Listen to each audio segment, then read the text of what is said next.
د ننګرهار ولایت فرهنګي او ټولنیزو چارو مرستیال حبیبې کاکړ په مشرۍ د سلواغۍ په 9مه ولایت مقام کې د ښځو پر وړاندې د تاوتریخوالي مخنیوي نوبتي غونډه ترسره شوه چې پکې د ښځو چارو څارنوالۍ پوهنتون پوهنې بشر حقونو حج اوقافو او شمېر نورو ادارو استازو ګډون کړی و. د دې ولایت فرهنګي او ټولنیزو چارو مرستیال حبیبې کاکړ وویل د ښځو پر وړاندې د تاوتریخوالي مخنیوي کمیسیون هره میاشت غونډه کوي او ټول هغه ارګانونه چې د تاوتریخوالي د مخنیوي په برخه کې کار کوي د خپل راپور شریکولو او نورو مسؤلیتونو اخیستو په موخه د دې کمیسیون غړیتوب لري. هغې زیاته کړه په دې ولایت کې د امن په کور کې د ختیځ زون په کچه بېلابېلې قضیې ثبت دي چې د دوی له لوري ورته د قضیو د څېړنې په موخه ورته مدافع وکیلان نیول کیږي او له هغې وروسته د قانون په چوکاټ کې وروستی چلند ترسره کیږي.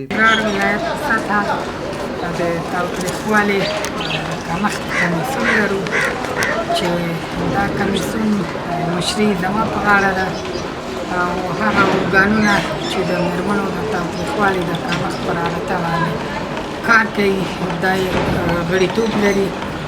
په میاشت کې یو ځلې دا جلسه لرو چې ټول هغه زیرک ارګانونه چې د مېرمنو د تاوتریخوالي د ټیټېدو په رابطه باندې کار کوي دوی خپل محور ګزارش راوړي.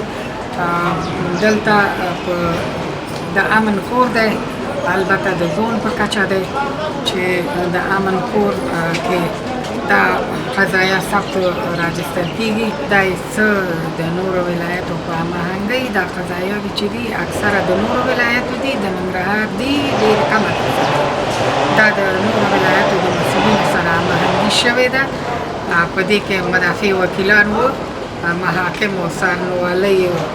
ښځو چارو ریاستو د امن کورو واو دفتر چې مسؤلیت یې طالب زاده صاحب لري کار امور اجتماعي بشر حقونه حج اوقاف قومنداني دا ټول قضیې باندې مشوره کیږي.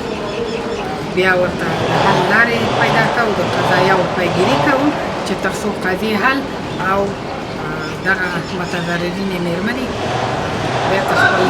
عادي حالت او ژوند ته لاړ شي. په دې غونډه کې د ښځو چارو رییسې فتحان عزیز او نورو مسؤلینو د تېرې میاشتې په ترڅ کې په خپلو برخو کې ترسره شوي اجرات او له دوی سره نوي ثبت شوي قضیې شریکې او په اړه وروستۍ پرېکړې وشوې.